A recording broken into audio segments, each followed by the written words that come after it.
All right, good morning. It's the Monday Morning Show. Today on the show, we have a very special guest. You may have seen him on HBO's Curb Your Enthusiasm. Ladies and gentlemen, comedian Jack Gallagher. Jack, how's it going? Sean, thanks for having me on. I appreciate it. Yeah, thanks for coming on the show. Now, you live in California, but you're originally from Massachusetts, right? I'm originally from West Bridgewater. West Bridgewater. Well, yeah, right down the street. Yep. So did you always want to be a comedian when you were younger? Yeah, for a very long time. There was something about the rhythm and sort of poetry, I guess, of jokes, and I always liked making people laugh. So, and like a lot of guys you've probably talked to, I was never very good at athletics or anything like that. So that was sort of my ticket in, was to be funny. Yeah. And yeah, I never, honestly, I never thought it would actually happen, but yeah, from a very early age, probably 8 or 9 years old. And did you, did you like make people laugh in school, or? Oh yeah. I was a class clown in my class, and that was the thing that I could do, was make people laugh. I always had the ability, I guess, to know what was funny or how to be funny. And but like I said, I never thought it would actually happen. I got out of college. I went to Providence College. Yeah. And then I went to the University of Massachusetts in Amherst, and I got my teaching degree, and I was teaching. I was teaching, actually, kids who have learning disabilities. And the comedy scene in Boston started, in the late 70s, and my wife encouraged me to go in and see a show, and I went in and saw a show. I think there were 6 guys on the show. I knew I was funnier than 4 of them.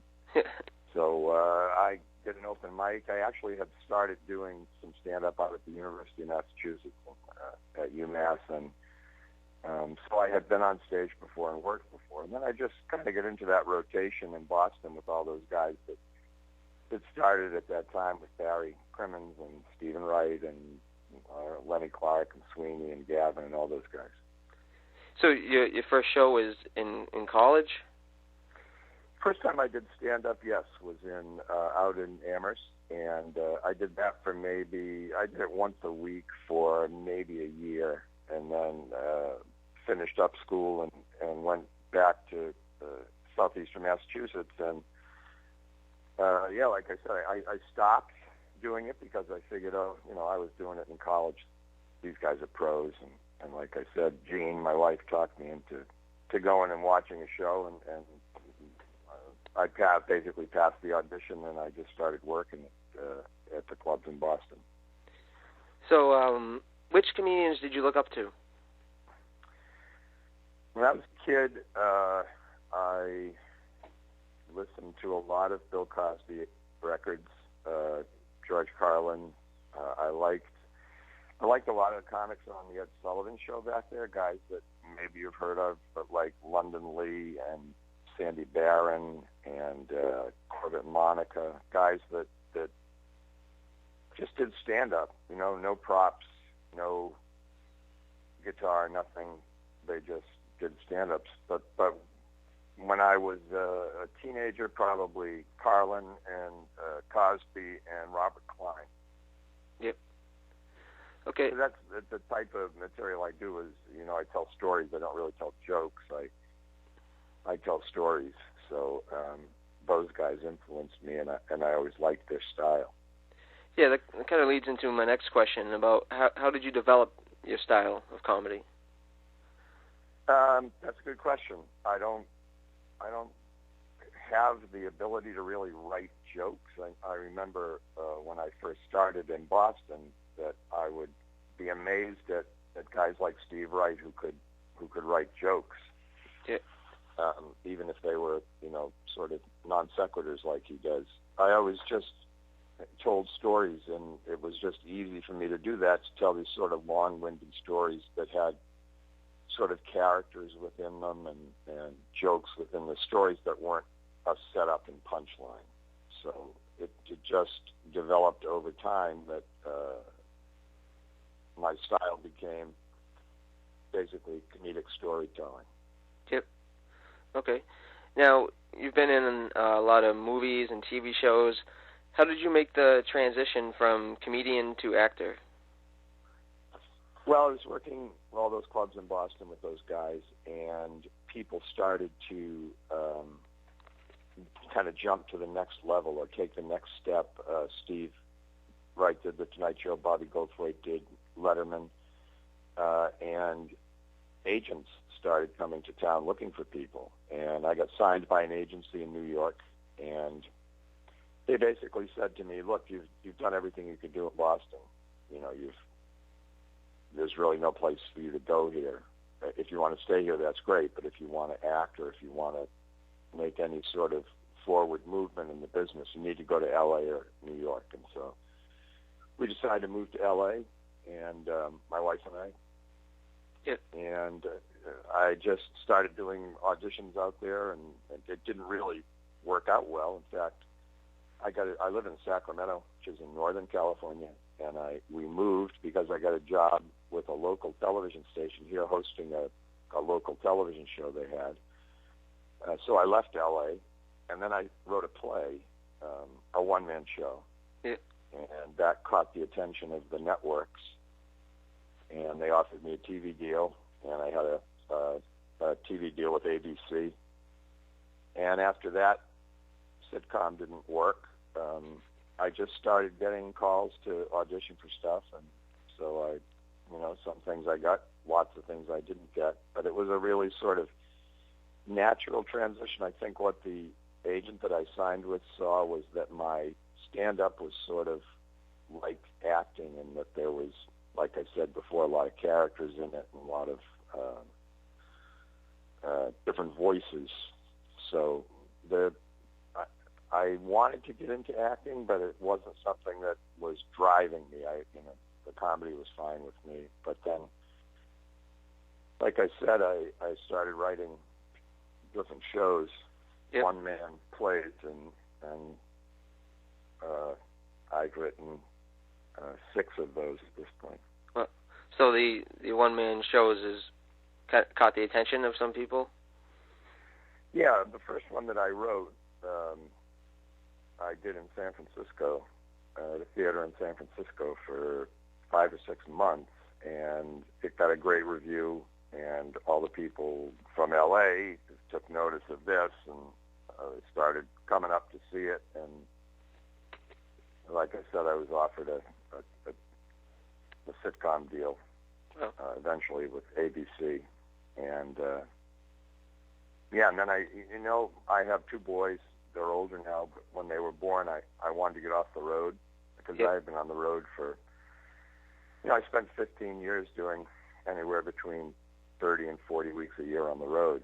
Yep. And when my kids were born, I wanted to get off the road, and I had to figure out a way to do that. And writing the plays allowed me at the time to stay home more, and or go to someplace and be someplace for a longer chunk of time than a week.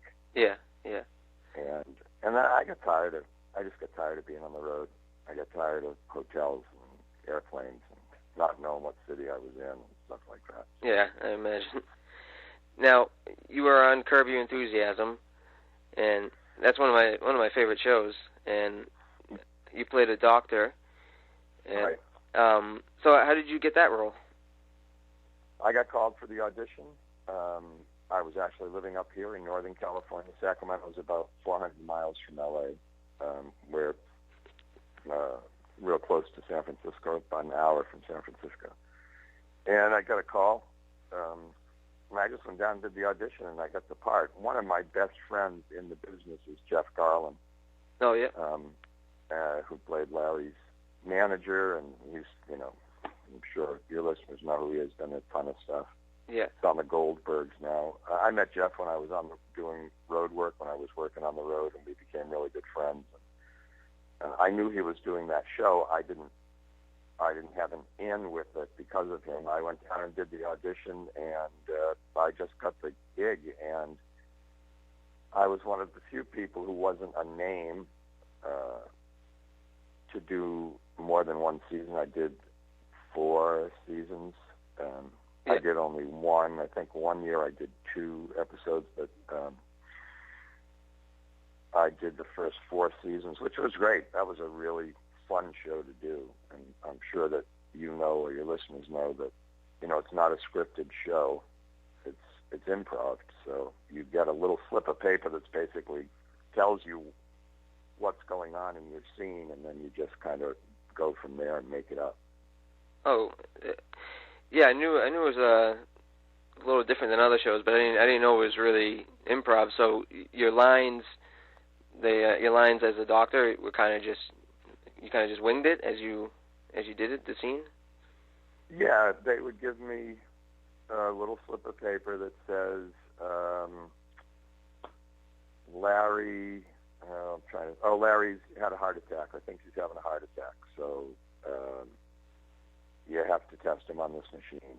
And yeah, you just do it, and then Larry or the director would say, "Oh, we like this. Let's do it again and do this. And can you do more of that? And don't say that anymore, but let's do this." And so it was easier to do than a scripted show for me, because sometimes with a scripted show it's really hard to remember exactly what they wrote, and they want you to do exactly what's written on the page. So this was good because you could bring something to it. And as a comedian, as somebody who can think on his feet and be funny, a lot of times with sitcom scripts, you'd see the script and think, oh, I can make this funnier. I know how to make this funnier. But whomever you were working for doesn't want you to do that. Yeah. They just please say what's on this page. Yeah. So with this, they trusted you enough, because Larry's a comedian and everybody that worked on there were comics, so they trusted you enough that you could be funny. And if you were, then I guess you got to come back and do another one. So yeah, it was a lot of fun to do. Yeah, I remember watching that the part of the show, and I remember it was really funny to me. I think because it reminded me maybe of some doctors I've seen before, about how they kind of the part when you're talking, he hurt his finger, and you kind of just pass it off and like, oh, you're fine. Yeah. I mean, that was the first one I did, and that was just sort of, you pretend you're a doctor. I mean, I just took everything I knew about just like you were saying, the attitude of doctors when I would go to see them, and just play it. Yeah. So was it a lot of fun working with Larry David? Yes. Yeah. It was very easy. He's very gracious in terms of what he would do for you, opening up, areas for you to be funny in, and he knew exactly what he wanted. And there were times when I would do stuff, and he would say, "No, don't do that anymore. But I like this other thing you said, so let's go down that road and see what happens there." Yeah, he was very easy to work and very friendly, and it was a fun set to be on. Yeah. Okay. Any advice for new comics? People ask me all the time about that. They'll, how do I get into the business, or what do I do, or how do I get an agent? And the thing I always tell people is just get on stage. Just find a place where you can get on stage as much as possible, because unlike other areas of show business, you can't judge how good your act is unless you put it in front of people. Yeah. And the more you get on stage, the easier it's going to be for you when things don't go well, and the easier it's going to be for you when things are going well to work more with that stuff on stage. You can look in the mirror and try to tell jokes to yourself all day, but the advice I give people is, if you want to do it, if you really want to do it, then get on stage, because you're going to know really quickly if you are meant to do that. Yeah.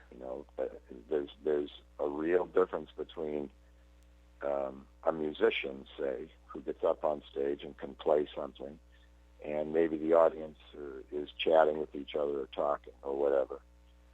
With a comic, you're going to get on stage, and you're going to know really quickly if they start talking that they're not being entertained by you. So my advice to everybody is just get on stage, find stage time, work as much as you can, just get up there and try it. Okay. All right. Now, before I let you go, we have a part of the show called Questions from the Fans. And Sure. if you don't mind, I'd like to read you 2 emails. Okay.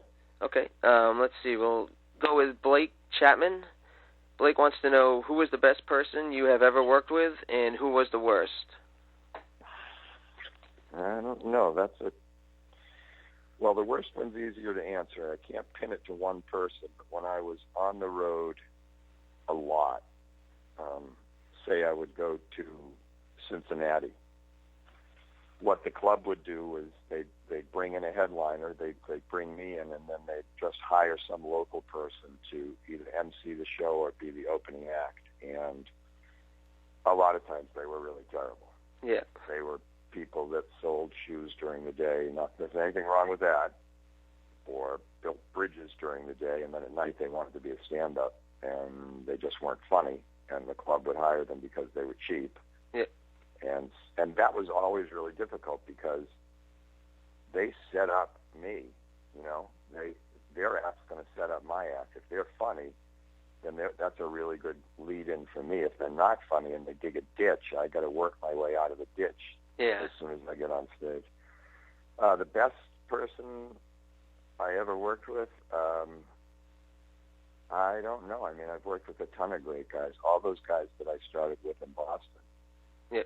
That scene was so fertile that, I mean, talk about starting out. You had to be good fast, because if you followed Lenny Clark or Kevin Meaney or Kenny Rogerson or Mike Donovan or Barry Crimmins, if you had to follow one of those guys and you weren't as funny as they were, then you didn't work anymore. They were like, well, you're not that good, you can't work. Yeah. So those guys, I think, out of everybody that I've ever worked with, and I was a regular at the Improv in Los Angeles, and I've worked all over. Those are some of the funniest guys that I've ever met in my life, and some of the best comics. Mike McDonald, guys that are still there, that still work there all the time. Tony V. I mean, these guys were and are really, really strong acts. And I've worked all over the country, and I've seen 1,000 different comics, and those guys from Boston, just really, really good acts. Yeah, I'm kind of fascinated by the Ding Ho Comedy Club and how so many good comedians came out of there. And that was a really, really interesting time, and it's one of those things where you don't realize the exceptional nature of what's happening while you're there, because you're in the middle of it. But, you know, you could see a show at the Ding Ho, and the same night you could see, on the same bill, you'd see Kenny Rogerson, Lenny Clark, Barry Crimmins, Tony V. Yeah. There's no other place in the country where you could have done that. And I'm talking about New York or Philadelphia, you know, maybe Los Angeles at the Comedy Store. But nobody knew who we were. Yeah. Nobody was a name. And you'd work on those shows with Mike Donovan, like I said, or Steve Sweeney, and just exceptional shows. Just that era of the Ding and the Comedy Connection, never going to be repeated ever. It was just like, you know, without sounding too cliche, it was like lightning in a bottle. Yeah. All of a sudden, all these guys came together. I remember going to the first show that I ever saw before I auditioned in Boston. And like I said, I saw 6 guys. And I can't remember who they were, but the 2 or 3 that I knew were better than me. I was like, wow, these guys are unbelievable. I mean, so it was a really special time and a really fun time. And I still have some of the best friends that I have are from that group, Barry and Steve Wright and Kevin Meaney, you know, those guys that I consider really close friends, I met through there. Yeah. Do you think maybe the fact that there's so many good comics there, it made everyone better because they wanted to compete with each other, or you had to get better, or you didn't work. Yeah. Every place else that I worked, there was a hierarchical system. There was an opener, an MC, an opener, and a headliner. There was no system like that in Boston. It was just, okay, well, who wants to go up first, and who'll go up second. Well, I have another show across town, so I need to go up early so I can get out. So your first, my first few times on stage, I would follow Bill Campbell, who'd been doing it for 5 years and was just an ace. Or I'd follow Mike Donovan. And these guys were like, I'd look at them and go, wow, this is unbelievable. So you had to get really good really fast, because if you couldn't, then you couldn't work anymore. So it's like, if you can't follow the act in front of you and be just as funny as them, you have to be the same style. Yeah. But the show can't be going up and down into peaks and valleys. Yeah. So it was really, an interesting time. And you pushed each other unknowingly. You pushed each other because, you didn't want to go on stage. I didn't want to go on stage and follow Barry Crimmins and not be as good as he was. We do completely different styles of humor. Yep. But that doesn't mean that I can't get as many laughs as him. Hey, look, there were lots of people who came in there and wanted to do stand-up and just didn't do it. Couldn't hack it. Just couldn't measure up. Yeah. And I think I don't know the scene there very well now. I've just started going back and working in some clubs there in the last couple of years, but I don't know what the talent pool is like there. But I know that a lot of people came to Boston because they knew what the scene was like. Yeah. And they knew that there was work, and they knew that you could make money, but they also knew that you had to be funny. Yeah. You couldn't just come in and do a half-ass job. Yeah, here in Taunton, they have, once in a while they'll have comedy, but I wish there was a place like the Ding Ho in Taunton, some place that had comedy all the time, that. Yeah. I don't know, maybe I was thinking maybe I should open up my own place. Maybe, yeah. Yeah. But all right, well, I think that's I don't know if you've seen the documentary that Bob Goldthwait made about Barry Crimmins. No. But it's a great documentary. It's called Call Me Lucky, and it's a lot about the Boston comedy scene, but it's basically about Barry. They talk a little bit about the Ding Ho. Barry Crimmins was the guy who was responsible for that. He's the guy that started that room. He's the guy that sort of turned it into a clubhouse. Yeah. And that's what it was. At night, wherever you worked around town or out of town, everybody would go back to the Ding at the end of the night when the audience was gone, and they'd lock the door, and it would just be like a clubhouse for comedians. Huh, that's cool. And it was, kind of crazy at times. So, yeah, fun place to work and then hang out after. Exactly. Yeah. Okay. Well, I think that's all the questions I have. Do you have a website people can go to? My website is jackgallagher.info, INFO. And, all the stuff that I'm currently doing there is on there, and there's a lot of stuff from television projects I've done, little movie stuff, but it also is can update people on the current stuff that I'm doing. I do a lot of speaking around the country now for something that's not really comedic. I have a son. My youngest son is on the autism spectrum, so I do a lot of speaking to different groups about autism and living with someone who's different. Oh, okay. All right. Yeah. All right, well, thanks for coming on the show. I really appreciate it. Thank you, Sean. I really appreciate it. It's nice talking with you. Yeah, and hopefully we can talk to you again sometime. That'd be great. All right, thanks. So long. Bye. Bye.